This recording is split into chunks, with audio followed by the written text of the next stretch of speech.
Kelly Alblinger. Wisdom: what insights have you had recently?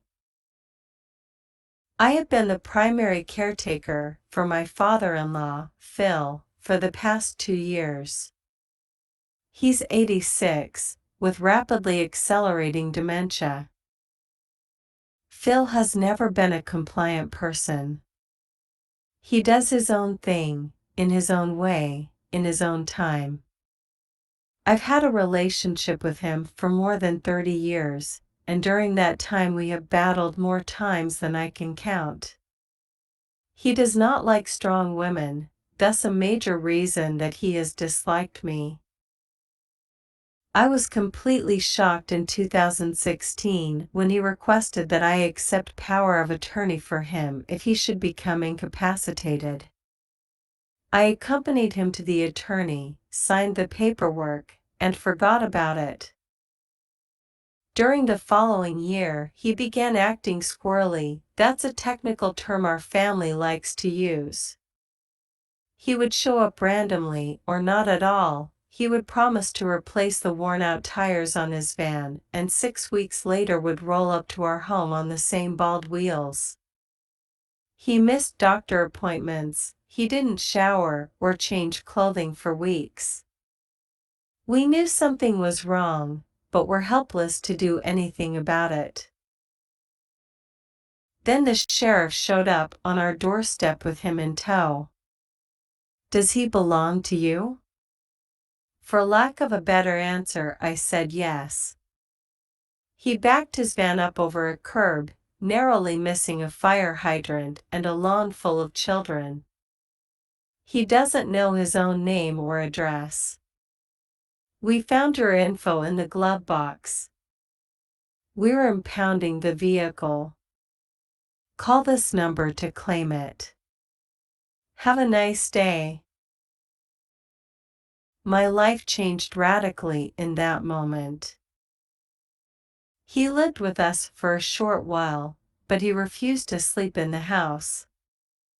We pulled our camping trailer up to the back patio, and he had his own bachelor pad.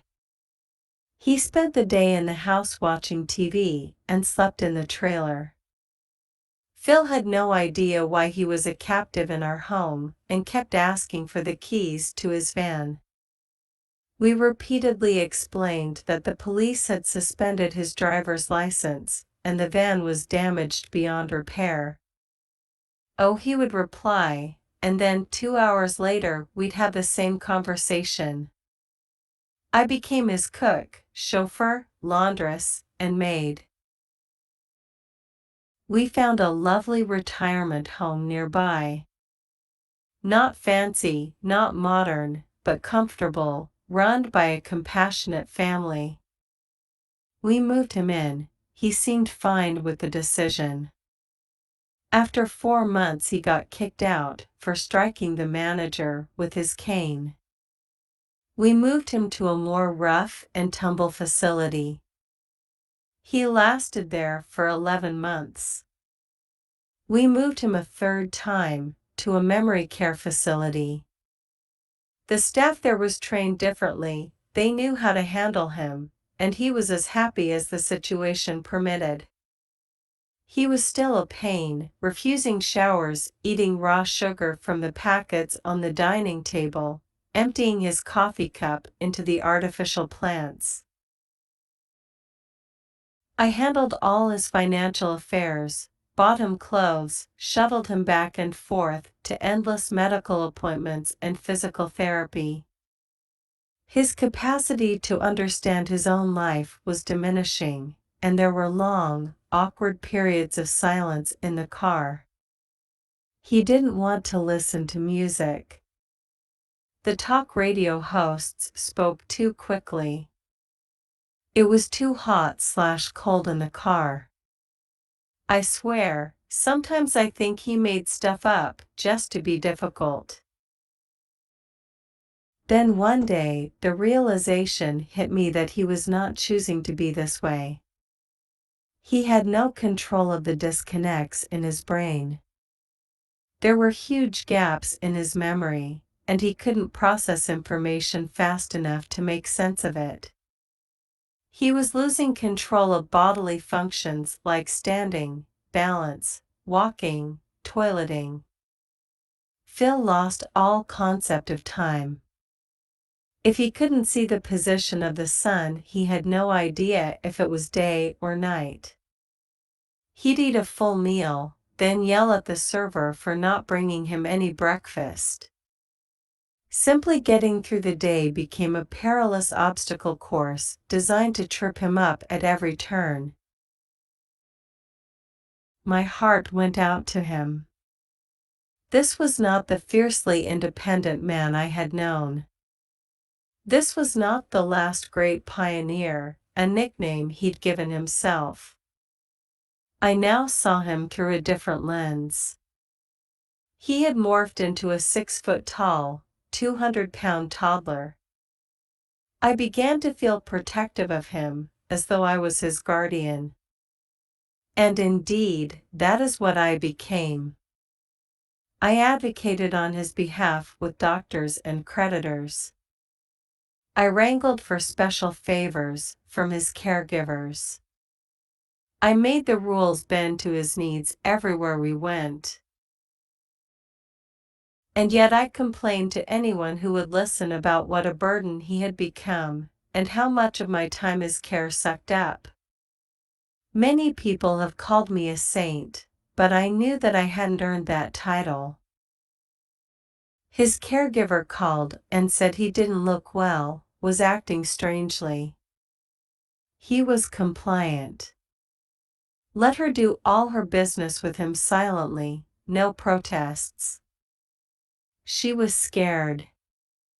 My husband and I rushed him to the ER. Yesterday he died. It was sudden, swift, unexpected. We got that phone call, and 24 hours later, to the minute, he was dead. Massive stroke, renal failure, a cancerous tumor the size of a lemon in his abdomen that had gone undetected because it didn't cause any pain. I was the only one in the room when he departed. I was holding his hand, and I had just finished telling him that it was okay to leave. We'd be fine. It was time for him to move on to his next great adventure. He was unconscious. I will never know if he actually heard me because there was no indication that he had. He simply stopped breathing.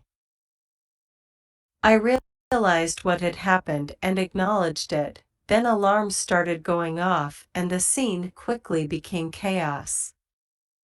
He had a DNR, and my last act of protection was to refuse resuscitation for him. His final wish was to have a pain-free death, and I made sure that he got it. Today, I realize that although people tell me that he was lucky to have me, which he was, I benefited as much as he did. I was forced to see him differently, not as the adversary I had faced down over so many years, but as a vulnerable human being trying to cope with a body that was breaking down and a mind that was deserting him. He was out of his element, and he needed someone he could trust to be strong on his behalf.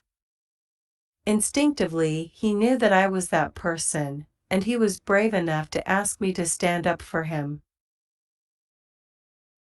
Despite our differences in the past, today I realize that it has been my unique privilege to be of service to Phil, because there was no one else in the family equipped to do what I did. I was repeatedly forced to move far out of my comfort zone and do things I never imagined I could do. That has been a blessing for me, because now I know that I am capable and strong. I'm not a saint, but I am a genuinely good person. I am fiercely loyal. I am intelligent. I am kind. Becoming Phil's go-to person helped me define who I truly am, and I realize that has been his special gift to me. 56K views. View 5,000.